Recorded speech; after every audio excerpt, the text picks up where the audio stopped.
അകത്താരാ? Vaaliban Malaikottai Valley.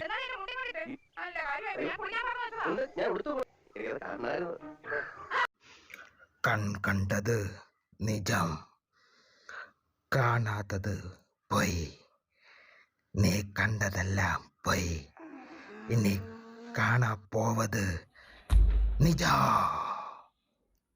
Hi, പുതിയ റിവ്യൂലോട്ട് സ്വാഗതം. ഇന്ന് വന്നിരിക്കുന്നത് മലൈക്കോട്ടെ വാലിബൻ റിവ്യൂലോട്ടാണ്. Director Lijo Jose Pellissery, LJP.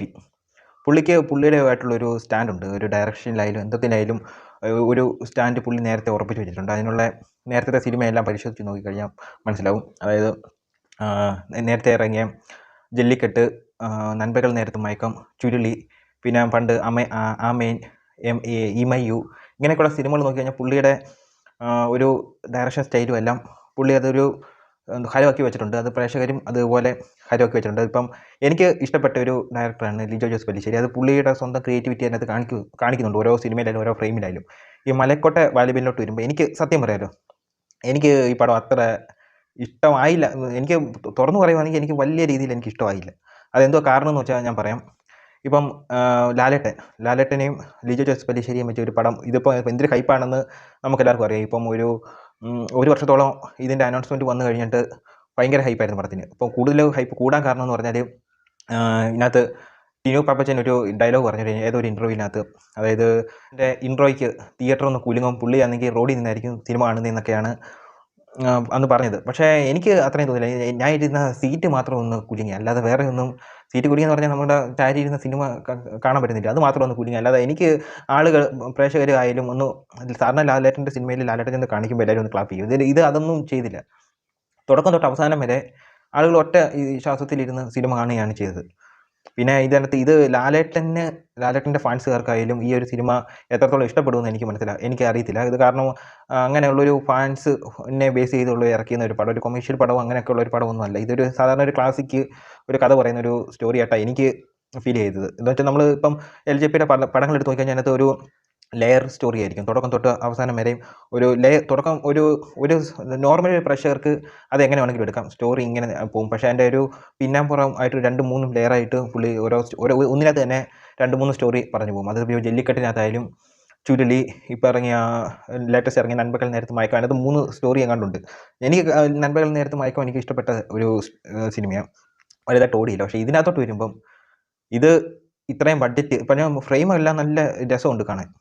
പുള്ളിയുടെ ഒരു രീതിക്കനുസരിച്ച് എല്ലാം ചെയ്തു വെച്ചിട്ടുണ്ട്. പക്ഷേ ഇത് എത്ര പേർക്ക് ഇത് ഇഷ്ടപ്പെടുമെന്ന് എനിക്കറിയത്തില്ല. ഇപ്പോൾ ഒരു സിനിമ ഇറക്കുമ്പോൾ അത് ഭൂരിഭാഗം പ്രേക്ഷകർക്കും ഇഷ്ടപ്പെടുന്ന രീതിയിൽ ഇറക്കണ്ടേ, അല്ലാതെ ചുമ്മാ ഒരു ഡയറക്ഷൻ. പുള്ളിക്ക് ക്രിയേറ്റിവിറ്റി ഉണ്ട്, അത് എങ്കിലും ലാലേട്ടൻ്റെ കുറച്ച് മാസ് സീനുകളൊക്കെ ഞാൻ പ്രതീക്ഷിച്ചു, പക്ഷേ ഒന്നും അതിനകത്ത് കിട്ടിയില്ല. പിന്നെ എൻ്റെ സ്റ്റോറിയിലോട്ട് പോകുകയാണെങ്കിൽ ഇതൊരു പകയുടെ ഒരു സ്റ്റോറി ആയിട്ടാണ് ഇത് പോയേക്കുന്നത്.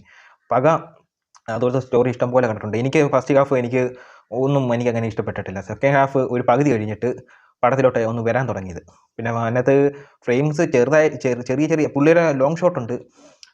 മിക്ക സിനിമയിലും കാണുന്നത് ലോങ് ഷോട്ട് ഒരിടത്ത് വെച്ചിട്ട് ഒരു പകുതി ഷോട്ട് കാണിക്കും. പിന്നെ ക്ലോസപ്പ് ഷോട്ട്, കണ്ണിൻ്റെയും മൂക്കിൻ്റെയും വായുടെയും വയറിൻ്റെയൊക്കെ ക്ലോസപ്പ് ഷോട്ട് കാണിക്കും. ഇതൊക്കെ ഇതിനകത്ത് കാണിച്ചിട്ടുണ്ട്. പിന്നെ ഫ്രെയിം അത്യാവശ്യം നല്ലതുണ്ട്. ചിലയിടത്തൊക്കെ ഈ പണിയെ വെച്ചേക്കുന്നതിൻ്റെ കൂട്ടൊക്കെ ഉള്ളൊരു ഫീലിംഗ് എനിക്ക് തോന്നി. പിന്നെ ക്ലൈമാക്സിലോട്ട് എടുക്കുമ്പം ഈ ലാലേട്ടൻ്റെ ഒരു രണ്ടാമത്തെ പാർട്ടിന് വേണ്ടിയൊക്കെ പടം ഇറക്കി വിട്ടേക്കുന്നത്. രണ്ടാമത്തെ പാർട്ട് വരുമെന്ന് പറഞ്ഞിട്ടുണ്ട്. അതിനകത്ത് എനിക്ക് തോന്നിയെന്ന് പറഞ്ഞാൽ ഈ പുരാണം ലാസ്റ്റിലൊന്ന് നിർത്തിയേക്കുന്നുണ്ട്. അതിലെ പുരാണത്തിനകത്ത് ഹനുമാൻ്റെയും അങ്ങനെയൊക്കെയുള്ള സ്റ്റാർ പ്ലസിനകത്തൊക്കെയുള്ള ഹിന്ദി സീരിയലുണ്ടല്ലോ, അതിനകത്ത് ഈ ഹനുമാനെയും ഇത് മഹാദേവനെ ഇങ്ങനെയൊക്കെ ഉള്ള ക്യാരക്ടറിനെ കാണിക്കുമ്പം ഉള്ള ഒരു ബാക്ക്ഗ്രൗണ്ട് ഉണ്ട്. അതേപോലെയൊക്കെയാണ് നിർത്തിയേക്കുന്നത്. ഒരു ഷോട്ടിൽ വണ്ടിക്കകത്തിരിക്കുന്നത് കാളവണ്ടിക്കകത്തിരിക്കുമ്പം ഒരു ഷോട്ടിൽ ലാലേട്ടൻ ഫ്രെയിമിൽ നോക്കുന്ന ക്യാമറയിൽ നോക്കുന്ന ഒരു സീനുണ്ട്. അതാരും കണ്ടില്ലെന്ന് തോന്നുന്നു. നമ്മൾ ഓർക്കപ്പുറത്തൊക്കെ അത് ശ്രദ്ധയപ്പെടുന്നത്. അത് ക്യാമറയിൽ നോക്കിയിട്ട് പെട്ടെന്ന് ലാലേട്ടൻ മുഖം മാറ്റുന്നൊരു സീനുണ്ട്.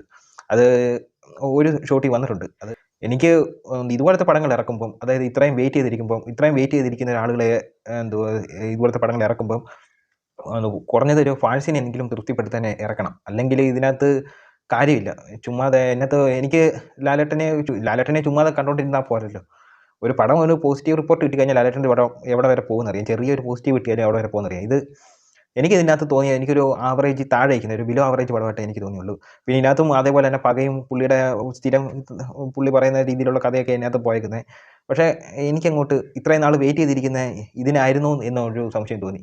പിന്നെ സിനിമയുടെ പകുതി ആകുമ്പം നമ്മൾ ഈ മലക്കോട്ട വാലിബൻ തന്നെയാണോ ഇതെന്ന് ആലോചിച്ചു പോയി. ഇത് നമ്മൾ ഇത്രയും നാൾ കാത്തിരുന്ന മലക്കോട്ട വാലിബൻ തന്നെയാണോ ഇതെന്ന് ആലോചിച്ച് നോക്കി. പിന്നെ പകുതി കഴിഞ്ഞപ്പം എന്തുവാ ചിന്തയെല്ലാം മാറിപ്പോയി. ഇതെന്തോ ഒടിയനും മരക്കാരും കൂടെ ചേർത്ത് എടുത്ത് വെച്ചേക്കുമെന്ന് തോന്നി. ഒടിയനും അല്ല അതേപോലത്തെ ഒരു ഫീലിംഗ് നിൽക്കും. ഒടിയനകത്ത് ഒരു വാരണാസിയിലൊക്കെ പോയിട്ട് ലാലേട്ടൻ വരുന്നൊരു സീനുണ്ടല്ലോ, അതേപോലത്തെ ഒരു ലുക്കിലൊക്കെ ഇടയ്ക്കൊക്കെ വരുന്നതിൻ്റെ കൂടെ എനിക്ക് തോന്നി. ഞാൻ ഇപ്പോൾ ആലോചിച്ച് നോക്കി ഇത്രയും നാൾ കാത്തിരുന്ന ഇപ്പം മലക്കോട്ട വാലിബൻ ഞാൻ കണ്ടു കഴിഞ്ഞു.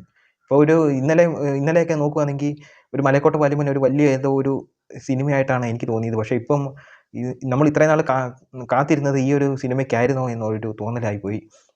എനിക്ക് നല്ല വിഷമമുണ്ട്. ഇങ്ങനെ ഒരു പടം ആയിപ്പോയതിന് നല്ലൊരു വിഷമമുണ്ട്. പക്ഷേ ഇത് പുള്ളിയുടെ ലിജോ ജോസ് LJPയുടെ ഒരു സ്ഥിരം മോഡൽ ഒരു പടമായിട്ട് കാണാനാണെങ്കിൽ ഓക്കെ. അല്ലാതെ ഇതിനകത്ത് ചിലപ്പോൾ അവാർഡുകളൊക്കെ കിട്ടുമായിരിക്കും. ഇഷ്ടപ്പെടും ഈ സിനിമ. ഞാൻ നല്ലോണം ഒരു സിനിമ നല്ലോണം ശ്രദ്ധിച്ചിരുന്ന് എല്ലാ ഭാഗവും കണ്ടുപിടിച്ചിരുന്ന് കാണാറുള്ളൂ. പക്ഷേ ഇത് കണ്ട് എനിക്കങ്ങോട്ട് എന്തോ ഒരു വല്ലാത്ത ഇത്രയും നാൾ കാത്തിരുന്ന ഈ ഒരു പടത്തിന് വേണ്ടി അതൊന്നും തോന്നിപ്പോയി.